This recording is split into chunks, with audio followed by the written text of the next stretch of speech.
네, 계속해서 캐스팅콜로 이어가 보도록 하겠습니다. 오늘 도움 말씀에는 기업공시연구소 변영인 대표 자리해 주셨습니다. 대표님 어서 오세요. 네, 반갑습니다. 네, 어제 9개월 만에 2,700선 돌파가 나왔는데 오늘은 좀 쉬어가다 보니까 다시 2,700에 조금 더 바짝 붙어서 2,709선 지나가고 있고요. 양시장 모두 일단 빠지고 있고 현물 선물할 거 없이 일단 외국인 투자자는 매도 분위기인 것 같습니다.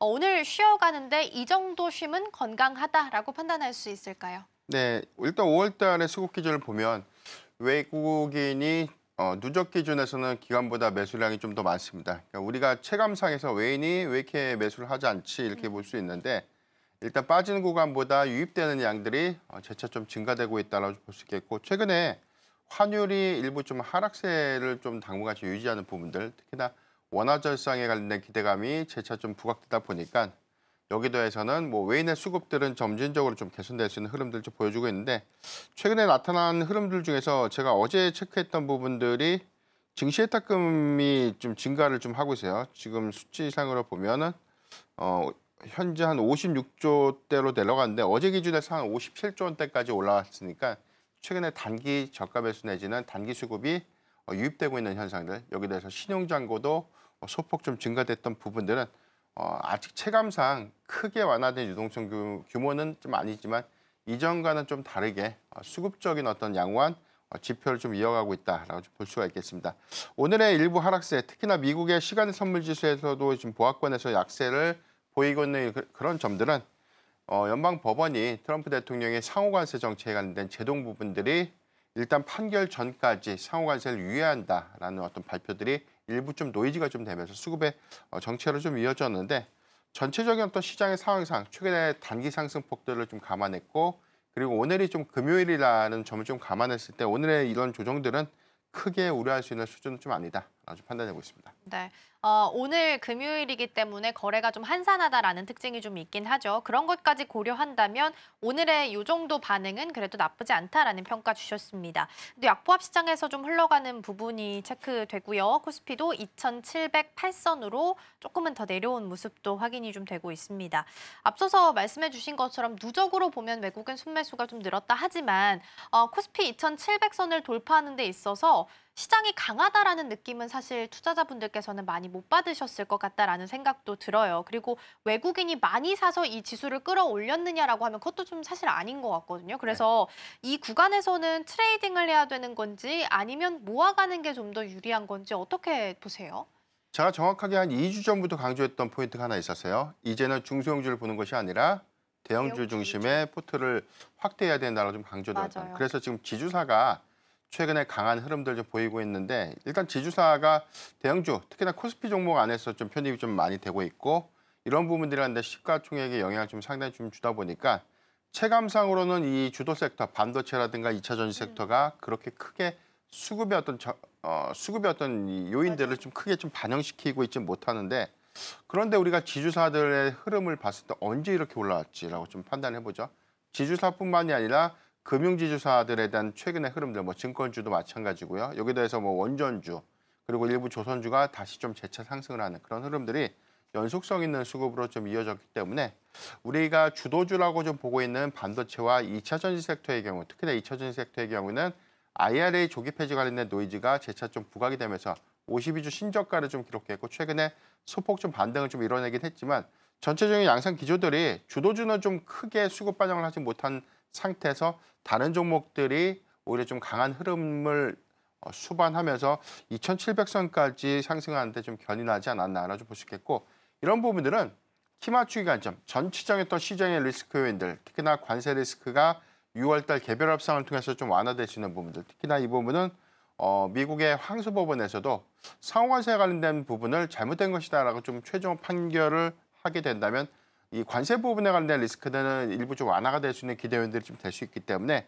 이 부분도 좀 주시를 좀 해봐야 될 것 같고요.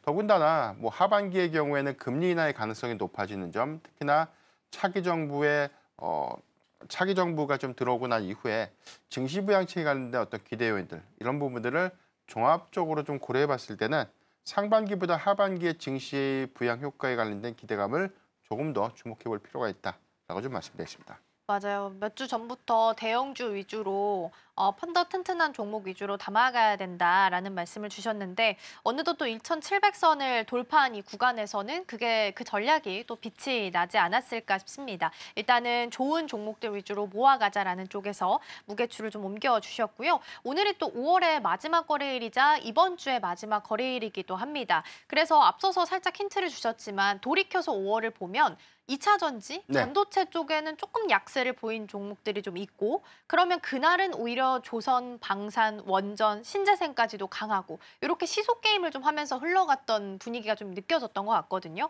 그러면 이런 시장이 만약에 6월 달도 유지가 된다라고 한다면 이 섹터 안에서의 포트 비중을 어떻게 좀 구성을 해서 나가야 될까요? 네. 중요한 건 이 수급의 연속성, 과연 단기 상승이냐, 상승세를 조금 더 강하게 좀 이끌어갈 수 있느냐, 이 차이가 좀 중요할 것 같은데 최근 국내 증시의 흐름들을 보면 지주사 같은 종목들, 특히나 원전 섹터 같은 종목들은 하락을 하더라도 그 큰 하락폭이 좀 제한적이죠. 그래서 하락을 하더라도 수일 내에 해당되는 갭을 메꾸고 이전 고점을 좀 돌파하면서 시총을 좀 확대하는 그런 모습들을 좀 재차 보여주고 있기 때문에 이런 관점에서 보면 공통적인 어떤 특성들이 업황의 노이즈가 첫 번째 없을 것, 두 번째는 실적의 추정치가 지난 4분기 그리고 1분기에 이어서 탄탄하게 좀 이 성장 기조를 좀 유지하고 있을 것, 이렇게 좀 두 가지를 좀 선행해야 될 것 같고, 다만 우리가 최근에 상승했던 뭐 신재생 에너지 같은 정책의 기대감을 크게 좀 반영시켰는데 미국의 이 투자 세액 공제라든가 생산 세액 공제와 관련된 불확실성들이 좀 내포됐던 그런 리스크 요인들이 오히려 이 상승폭을 좀 되돌리는 그런 효과들은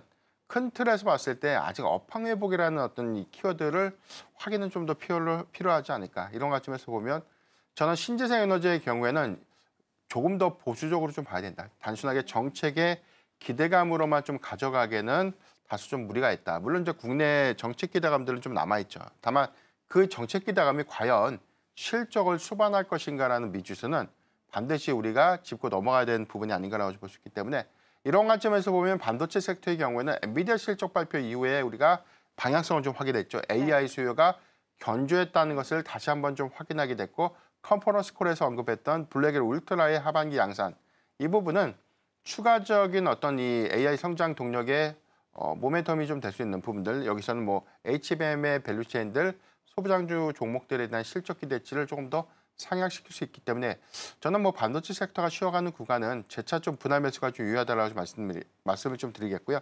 2차 전지 섹터의 경우에는 지금 저는 좀 긍정적으로 좀 봐야 된다라고 말씀드리는데 너무나 안 좋은 소식들이 많았죠. 네. 사실 뭐 전기차 캐즘에 관련된 지속 효과들, 여기 더해서는 미국발 IRA 관련된 정책 노이즈, 그다음에 여기 더해서는 뭐 전기차 보조금에 관련된 인센티브도 미국 자체에서 좀 폐지가 좀 되는 그런 부분들인데 최악의 상황들은 좀 넘었다고 봅니다. 2032년에서 2028년까지 IRA 관련된 세액 공제를 조기 폐지하겠다.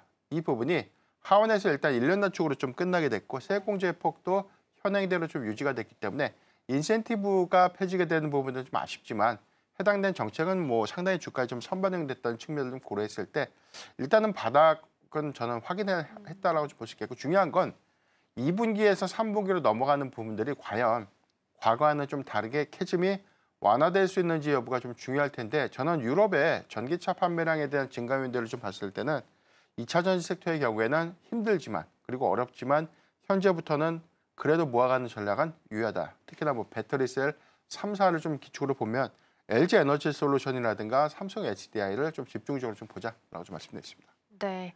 일단은 포트 비중에 대해서 좀 여쭤봤고요. 신재생도 잘 가기는 해요. 오늘도 개장하고 나서 뭐 풍력이나 태양광 쪽도 강하긴 한데 다만 이쪽에 대해서는 실적이 잘 찍히는지는 의문이다. 그러니까 좀 보수적인 접근이 필요하다라고 강조해 주셨고요. 그래도 2차 전지에 대해서는 좀 긍정적으로 말씀 주셨네요. 바닥에 대한 긍정적인 사인을 좀 주셨는데 AMPC는 31년으로 1년 정도 단축이 됐고 구매 관련해서는 구매 세제 지원 같은 경우에는 26년 폐지 가능성이 있어서 여전히 리스크가 있기는 합니다. 그래도 LG 엔솔 보니까 4일 전 화요일부터는 5일선을 타려는 노력은 좀 하고 있어요. 오늘도 도직 핸들이긴 한데 일단 5일선 타고 있으니까 이 부분도 함께 챙겨보시면 좋겠습니다. 바닥을 잡아가고 있는지 함께 보도록 하겠습니다.